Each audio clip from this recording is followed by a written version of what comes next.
Hi, Winnie. Hi, sweetheart.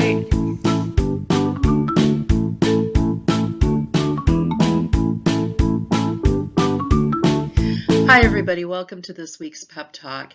Today, I'd like to talk to you about time and deadlines and this feeling that time is something that we never have enough of, that we never manage to handle correctly, that we're always in a hurry, and it's kind of this outside force that's pressing in on us.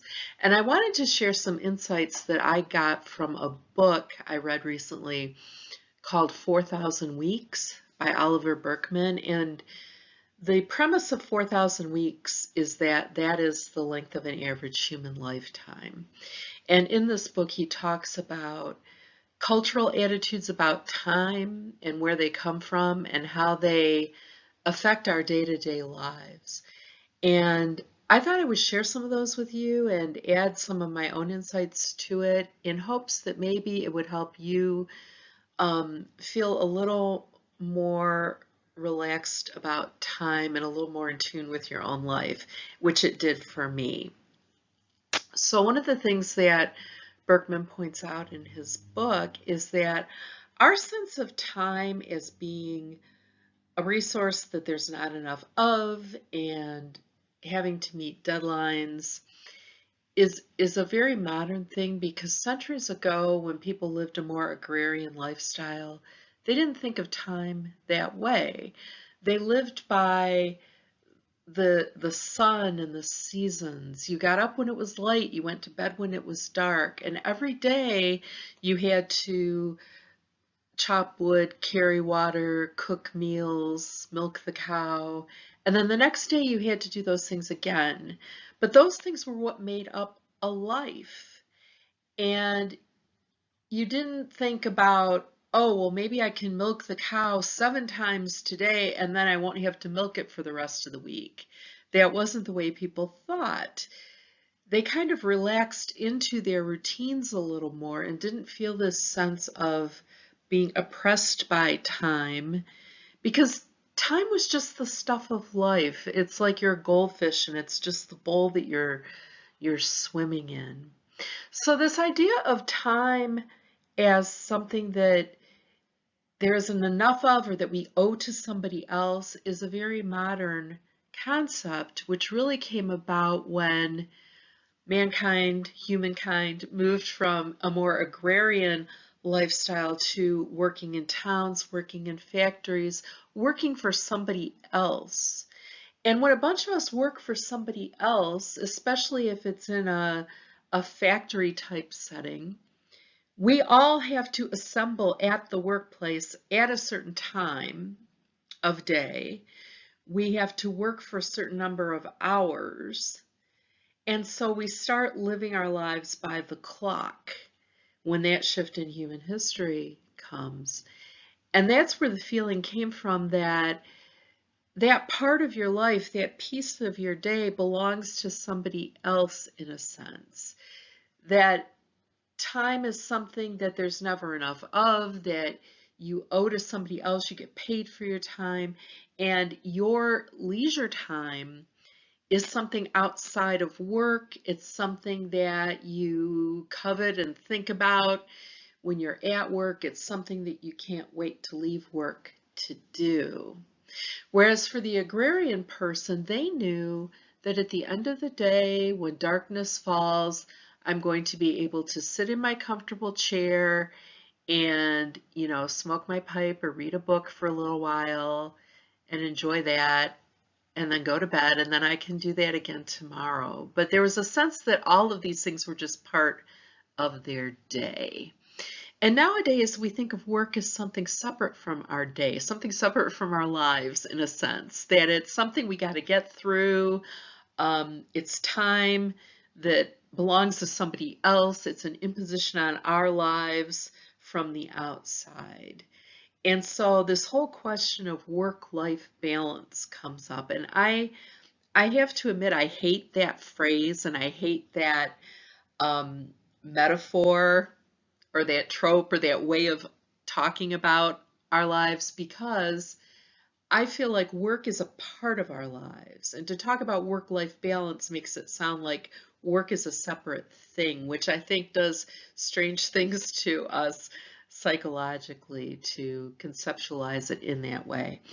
And I become especially concerned when students talk about their time in college as being a an experience that's outside of normal life or it's outside of time. Like they're just waiting to get through those 4 years, or they'll talk about the real world. I can't wait to get out into the real world. And I feel like, but this is the real world. This is your life now. And wouldn't it be great if you could find a way to, if not enjoy, at least appreciate the experiences you're having right now? We tend to live for the future. We're always making plans. We're always rushing toward something else rather than enjoying the moment that we're in. And I am guilty of that as much as anybody else, especially during my years in grad school. That really seemed like an interlude of my life that was outside of regular time. And I really wish I had kind of just relaxed into it a little more and enjoyed those experiences for what they were. I was just thinking about getting through it. And when you think of our modern conveniences, right, we have microwave ovens and washing machines. So all of those daily chores that people used to do have been made a lot easier for us and less time consuming for us. So you would think that our modern culture would have so much more leisure time than people had in the past. You'd think we'd be so much happier than people were in the past when they had such time-consuming daily routines. But where did all that time go that we supposedly saved with all of these modern conveniences? We just take on more. We fill the time that we have. We fall victim to the what I call the tyranny of productivity, this idea that you have to be productive, you have to be accomplishing all the time. And you shouldn't just sit in a chair and stare at the wall. You should be doing something, right? I'm sure a lot of us had that kind of work ethic taught to us as children. And I try to get away from that. If I have a day off, do I have to be productive? Do I have to have a list of 25 things that I'm going to do on that day off? Am I going to run all these errands and clean the oven and do all this other stuff on what should be a break from normal routine and a day of relaxation? I'm trying to get away from that idea and allowing myself to relax and allowing myself to just um, watch a TV show or read a book or just relax and listen to music. We feel like we're wasting time when we do those things, but those things are really productive. They're really healthy for us. It's a way to kind of reset our perception of what our lives are made of. And there's nothing wrong with just sitting on the bed and staring at the wall for a while. We never get to do that, right? Or sometimes I just sit and pet my cat or, you know, leaf through a magazine or something. But I'm trying to get away from this idea that I have to be producing something every minute of every day to be meeting some sense of outside obligation that I don't even entirely know where it comes from.